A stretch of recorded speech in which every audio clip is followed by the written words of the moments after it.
Welcome to the Warrior Gamer Headquarters podcast. It is my distinct honor to introduce this episode's guest.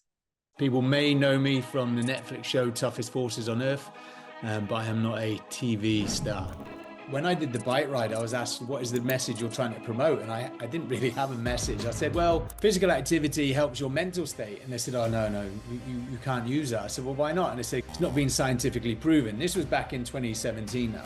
And I said, yeah, but I don't need a scientist to tell me that I feel good when I'm training. So I ignored them anyway and carried on. Well, there's a reason why motion is part of the word emotion. So for me, whatever I'm doing or getting in the zone, and that's what I say to people is, for example, the bike ride, if you look at 14,000 miles, you wouldn't even get on the plane. Like, it just seems overwhelming. There's 100+ days, I'm not even getting on that plane. But what I did is I broke it down into countries, broke it into countries into days, and then broke the days into stages. A lot of people will overthink something and say, I can't do that. But actually, once they commit and do it, and then they look back, they're like, actually wasn't that hard. Folks in circles that might attract people to tell you that it can't be done. I cycled the world's longest road, but when I did that, I was the age 40, and I'd only ever cycled 20 miles in my life. And so I then applied for the world record for Guinness, which was 14,000 miles. And so you're naturally going to get those that say you can't do it, this isn't your area. And so I ignore them, I carry on. 18 months later, smashed the world record by 17 days and become the first man in history to do it under 100 days. Yeah, I'm Dean Stott. I'll be tell by my accent, I'm not American, I'm from the UK. As former UK Tier 1 Special Forces, I think you Americans call it Special Mission Units over here. Served 16 years in the Special Boat Service, and unfortunately I had a parachute accident which shortened my career. I then went on and became one of the leading experts in the world on security consultancy and crisis management.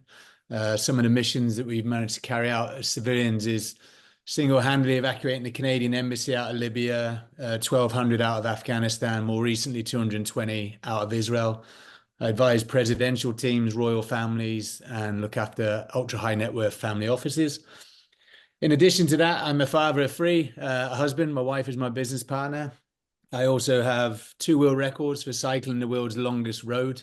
And I work a lot in the non-profit philanthropy space. People may know me from the Netflix show Toughest Forces on Earth, but I am not a TV star. All right. So I like that intro. I think we're going to have a lot to work with here. The first thing I like to ask is the motivation and the energy and the drive to achieve everything that you had just mentioned. Where does this come from? And do you have maybe some events in your past that have created that energy? Yeah.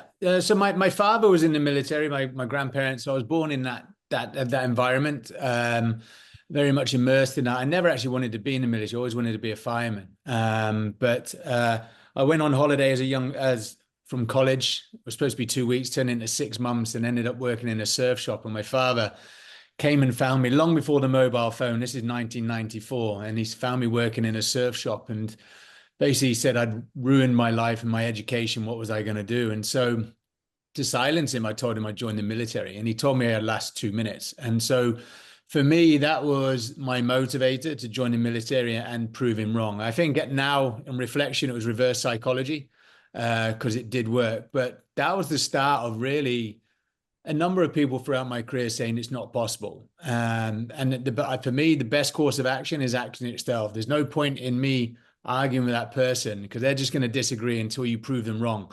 And so that's what I've done. And that's been my motivator throughout life is to prove those naysayers wrong and just set the bar high. So do you actively sometimes seek out folks in circles that might attract people to tell you that it can't be done?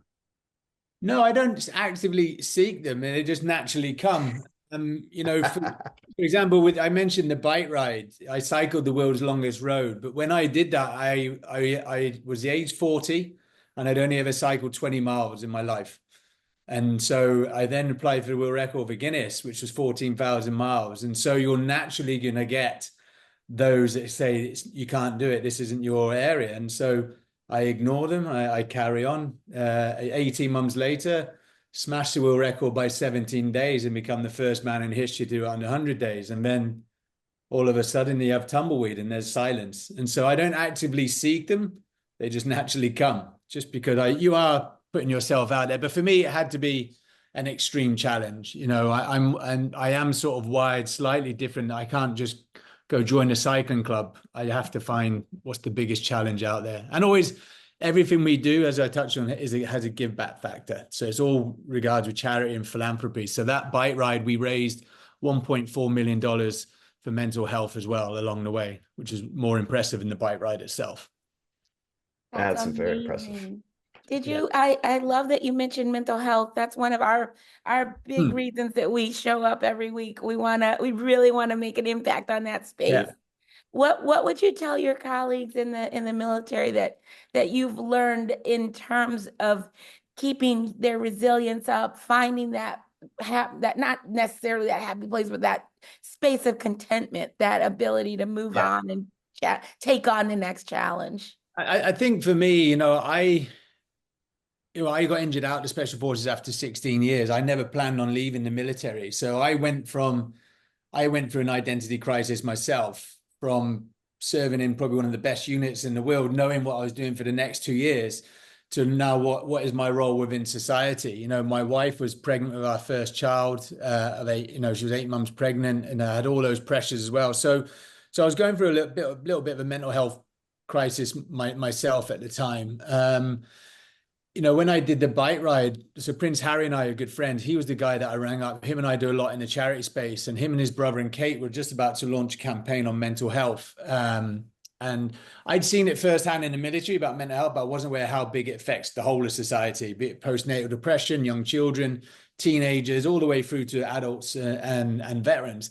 And so really, that was my first real exposure to mental health. And then, when I did the bike ride, I was asked, what is the message you're trying to promote? And I didn't really have a message. I said, well, physical activity helps your mental state. And they said, oh, no, you can't use that. I said, well, why not? And they said, it's not been scientifically proven. This was back in 2017 now. And I said, yeah, but I don't need a scientist to tell me that I feel good when I'm training. So I ignored them anyway and carried on banging that drum. But going back to your question, when you leave the military, it's like being in a tribe. You want to find, especially for me, I was basically pushed out and I couldn't get back into that tribe. So you always want to try and find another tribe to be part of. But now on reflection, I've been out since 2011.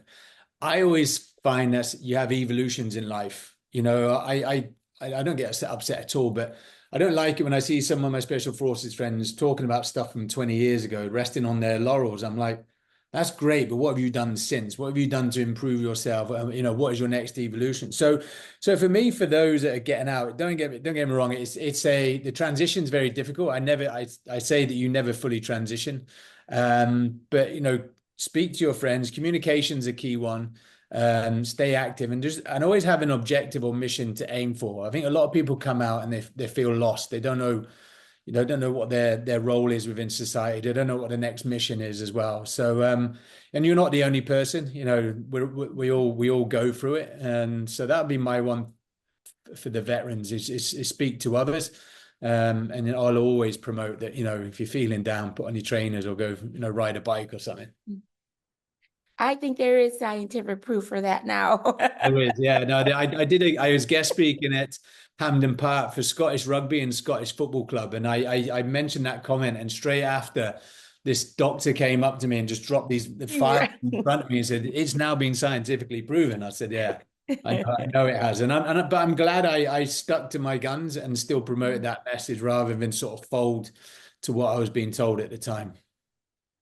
Well, there's a reason why motion is part of the word emotion. So it all starts with the body's movement and positioning, right?